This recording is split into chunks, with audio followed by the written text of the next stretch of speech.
Hey there, LCR. I wanted to show you this shell. This is actually from Pastor Lee Rosen. You would know Pastor Lee, who was April's uncle and Gordon's brother. This was from some beautiful liturgical supplies that we received from his estate. And I love the shell. I'm sure Lee used this for baptisms as a pastor because the shell shows us and has typically been a symbol of the reliability of God's promises. You can build a life on God's promise. Now, the interesting thing is this shell is so smooth on the inside, but on the outside we have all the barnacles and we have all the growth of just life in the ocean. And so each of us too, if we could see ourselves in the way God sees us, are a little bit barnacled, or maybe we've been marked by sun exposure, or we've been marked by the trauma of our existence. No matter what's happening on the outside, we have the inside, the interior renewal that comes through the power of the Holy Spirit. And that becomes the thing that pushes us forward and moves us forward to be a community of conversation, of forgiveness, and of action. To grow people in the Holy Spirit, we have confirmation starting again, and we have a nice little crop of new confirmation students. The rest of them have all been confirmed, and they will be meeting on Sunday afternoons before high school youth group. And so we'll say a prayer for our confirmation students that they might get to know God, Father, Son, and Holy Spirit, and be articulate in their faith and in the faith we have received into which they were baptized. And we're going to have some cool trips planned for these guys. We're going to go on a retreat. Actually, we've had a very generous sponsor of the middle school youth retreat, and Michelle's on the board of that.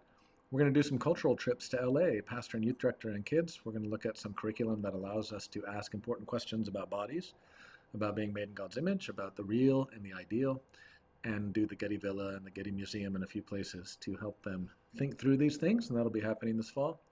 And of course, we hope that you will click on the 2-question survey found in this email so that MEF can go about the joys and hopes for LCR. It's just 2 questions, very easy. If you want a hand copy to write it down, we'll give you that. Otherwise, click on it, answer it. And the more data we get and the more feedback we get, the more we can give to Lisa Higginbotham from the ELCA, from our denomination, who's going to help us through some planned giving conversations. And that's going to be a way for us to sort of bolster up support of MEF, but also think about how we tie that into our future. And that's a conversation the Church Council is having. How is it that we have a more intentional strategy, for example, to reach out to preschool families?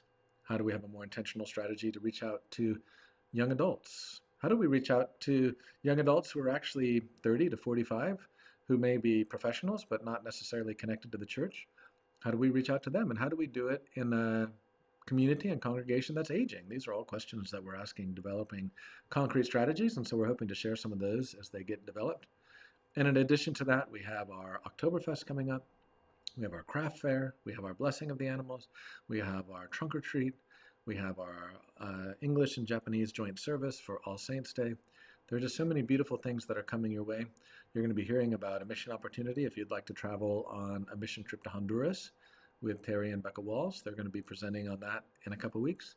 Lots of ways to get connected here in Huntington Beach, here in California, here in the world, as we build a life on God's promises, a life solid in the gospel. May you live out your baptismal gifts and see what fruit God grows through your life and your experiences. We'll see you on Sunday.